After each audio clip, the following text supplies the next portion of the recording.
Here's why most people fail with consistency. They start way too big. 6 days of training, meal prep and calorie counting every single meal, meditation, journaling, cold plunging. It's way too much, and in 2 weeks, you're not gonna be doing any of it because you just overloaded your system. The secret isn't more motivation, it's about making your goals so small that it's impossible to fail. And James Clear calls that his 2-minute rule in his Atomic Habits book.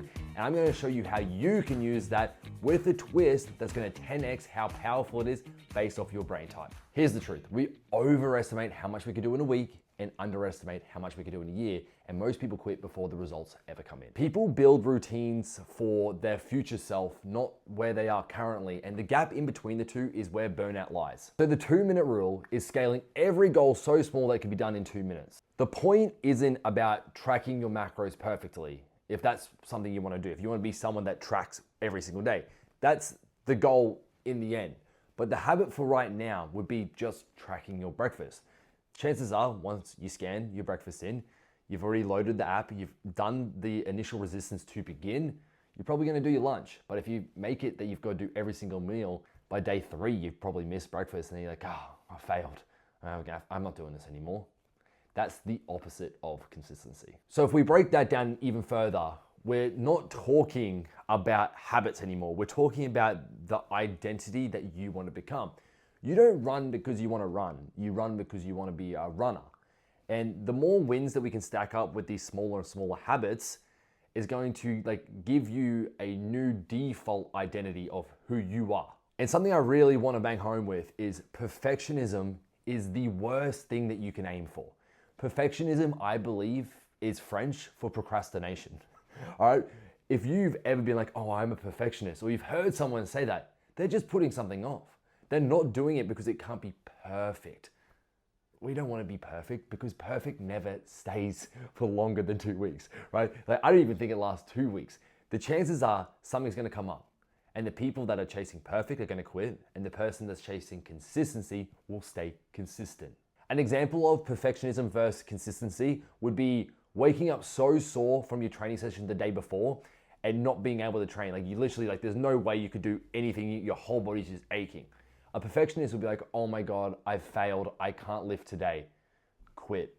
Someone that's going for consistency would be like, oh wow, I'm so sore. That's awesome. I've worked really hard. I'm proud of myself. Cool, today I'm just gonna go for a walk. I'm gonna see how I feel tomorrow and they'll get back into it. That person didn't lose a day in their streak. They're doing exactly what they need to do, and walking instead of sitting on the couch is winning. And your identity is shifting into a healthy person that just finds a way and scales the intensity as you go. When life throws shit at you, you're gonna find a way. Now, when it comes to picking habits, people go wrong because they're picking habits built for someone else's brain. What do I mean? We've got 5 different neurotypes, and I've talked about this in length in other videos, but that's okay, don't stress. We're gonna break it down real simple, and you're probably gonna get an idea of where you lie, but I've got a free quiz, link in the description, go check it out. Your neurotype, which is your brain's chemistry, will dictate what habit feels really easy and which one feels like you're pulling teeth. We don't wanna make things harder on yourself. We want to break our goals down really small and then find which one works perfectly for our brain chemistry. First, we've got the 1As who are super competitive, so we could really steer into that and set them like a time trial. Once I wake up, I need to have my electrolytes 10 minutes after waking, right? So you see what time you wake up and you go, boom, I need to go do this, this, and this. I need to get this done within the first 10 minutes I wake up. It doesn't take long, you rip open the packet, put it in the water, win. You've just won the day. You're more hydrated, you're gonna have more energy. That's going to absolutely expand throughout the rest of your day. 1Bs, they're explosive athletes that like to learn new things. So you could add in that I wanna learn a new warm-up drill every single day. Just that alone, adding to your repertoire of warm-up drills, you're just learning something new. You can go on Instagram, bang, bang, bang. Oh yeah, I'm gonna try this. It's just a warm-up. There's no risk of injury. You can just plug and play, off you go. We've got the type 2A, which is someone like me who just craves variety and novelty.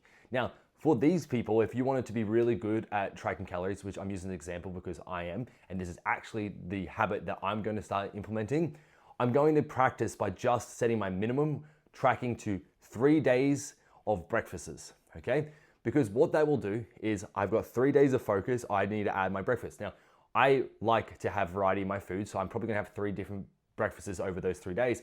Well, now I'm going through MyFitnessPal and I'm adding these meals so they're super easy to click later on in a couple of weeks. And that way it's gonna make it way easier to just log food.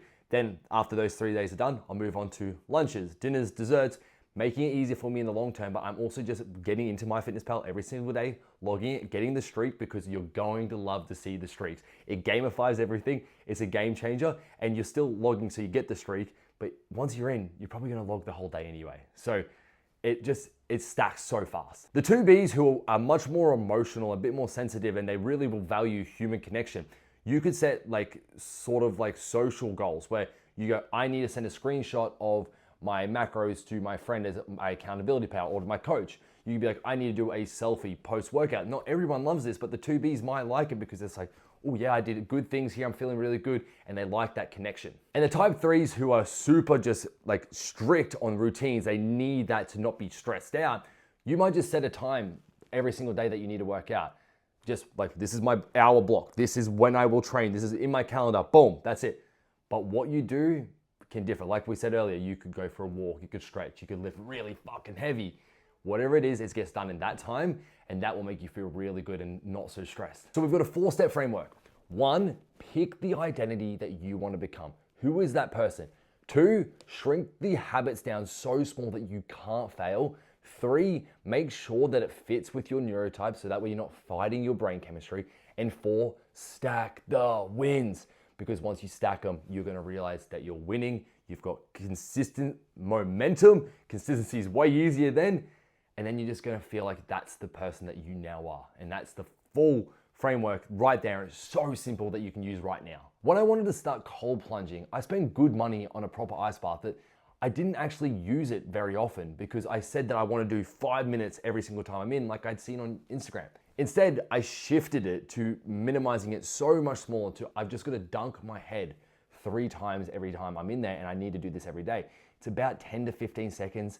If I want to stay in longer, I can, but I at least get my goal of I cold plunge every day. I know how much better I feel afterwards. I don't have the guilt of spending money and not using the thing. It doesn't stink because I actually make sure it's clean. It's all wins. And it's just because I lowered the barrier to entry to starting the cold plunge. If you've been stuck starting and stopping for years, then you don't need a bigger plan. You don't need these massive habits to try to add in.